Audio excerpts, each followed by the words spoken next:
mga miyembro ng House, katulad ni Joel Chuay, napakaingay. Sinasabi nga ni Senate President Escudero, galangin nyo yung desisyon sapagkat yan ay nasa poder ng impeachment court. Nagulat nga po ako na, alam nyo, 18 ang na-realize na tama itong i-remand. Kaya nga eh. Tama po yung pag-remand, mga Remand. kasama. Huwag kayong mema na hindi nyo naintindihan. Sa bagay, okay lang naman. Okay lang naman mag-mema ka kasi lahat naman malayang magmukhang Salita. gago sa ilalim ng isang republikang demokratiko. Ibig sabihin, di ba lang ang di nakakaalam? Ba yun? Hindi ko alam. Anyway, oo, kaya nagtataka ako dito sa iba, katulad ng binalita kanina nung naghihintay tayo, di ba? Opo. Yung si Jan Arcilla, galit na galit daw doon sa pagbabalik sa House noong impeachment. Alam nyo, anong pakialam natin sa galit ni Jan Arcilla? At may kinukut pa siya na kung ano-ano nakaka-PI daw. Ang nakaka-PI, Mr. Arcilla, nagmamarunong ka, di ka naman abogado, di mo naman alam ang powers ng impeachment court. Basahin mo muna ang saligang batas. Yun lang. Ang nakaka-PI, yung mga nagmamarunong, di naman abogado eh. Yun nga mga dating justice ng Korte Suprema, si Carpio. Yung ibang gumawa ng konstitusyon, sinasabi, within the powers ng impeachment court, ang ginawa ng Senado na ibalik sa House. Eto lang kasing mga miyembro ng House, katulad ni Joel Chuay, napakaingay. Alam mo, ang napapansin ko rito, kasi nga, kung sino-sino na lang minsan ang miyembro ng House, mga kontratista, mga funny-looking, na wala namang alam sa batas, nawawala na yung interparliamentary courtesy. There is such a thing. There is also such a thing as unparliamentary language. Yung salita po, kasi ano bang tawag sa both houses of Congress, meaning the House of Representatives and the House of the Senate? August Chamber. Ano yung August Chamber? Hindi yung Agosto Opo. na buwan, ano? Oo. Hindi na yung Augusto Lambert dun sa Cavite City. Ano po yun? Ang ibig sabihin ng August, dignified, decent.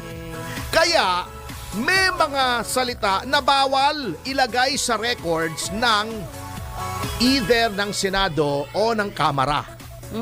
Mga masasamang salita. Okay. Ini-expansion from the records.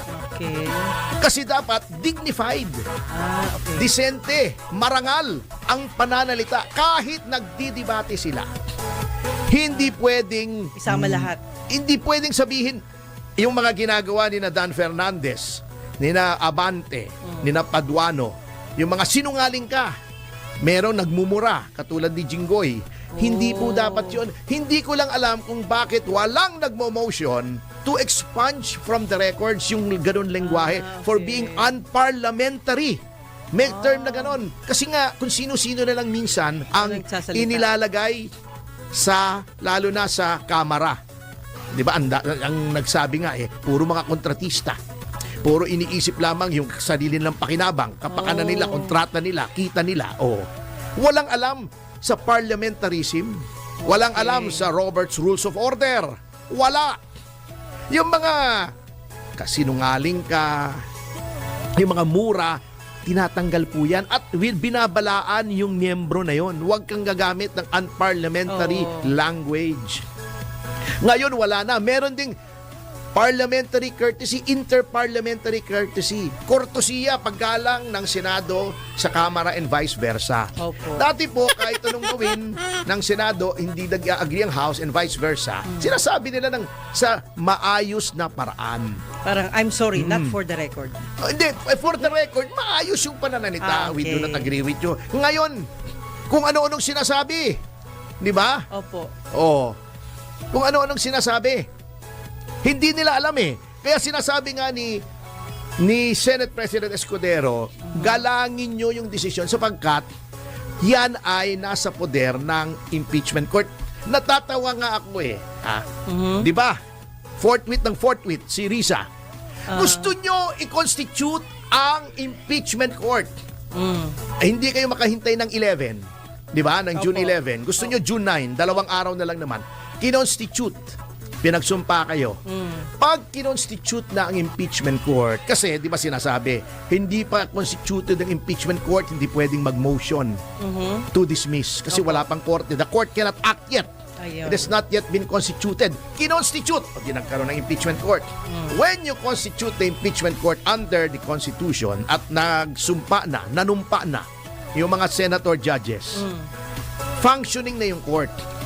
Ang unang-unang role ng kahit na anong korte, Listen, paying $16.99 a month for a streaming app and $11.99 a month for a music app and $14.99 MTC, RTC, CA, SC, Court of Tax Appeals, Sandigan Bayan.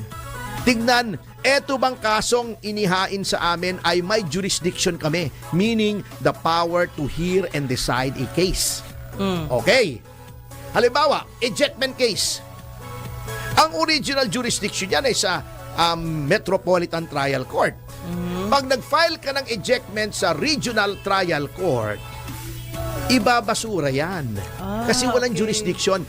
The RTC, the jurisdiction of the respective courts are vested by law. Ayun. Hindi exempt dyan ang impeachment court. Anong jurisdiction ng impeachment court? Articles of impeachment ng presidente, vice-presidente, mga mahistrado ng Korte Suprema, Opo. chairman and commissioners ng COMELEC ng COA. Okay, yan. Yan ang among the public officials subject to impeachment. Isa lang ang jurisdiction ng impeachment court. Impeachment. Kaya nga impeachment court. Opo. Okay. Halimbawa, ikaw ay nagsampa ng tax case sa Court of Appeals. Ibabasura yan. Sasabihin sa iyo, doon ka sa Court of Tax Appeals. Ayun. Ngayon, kahit may jurisdiction ng korte, halimbawa, ejectment case, final mo sa MTC, ejectment yung pagpapaalis sa bahay, Opo. inupahan, etc.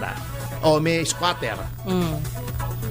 Titignan ng court kasi ang complaint ay may requirements under the rules of court. Yan ba ay may verification? Opo. Ibig sabihin, sinusumpaan mo ba na lahat ng nasasaad dito ay Ay, totoo. na naaayon sa ating rules of court? Opo. Nanumpa ka ba? Meron bang anti-forum shopping certificate?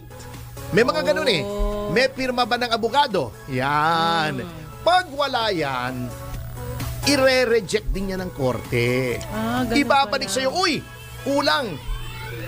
I-dismiss yan. Pwede mong i-file ulit. I-refile. Ayusin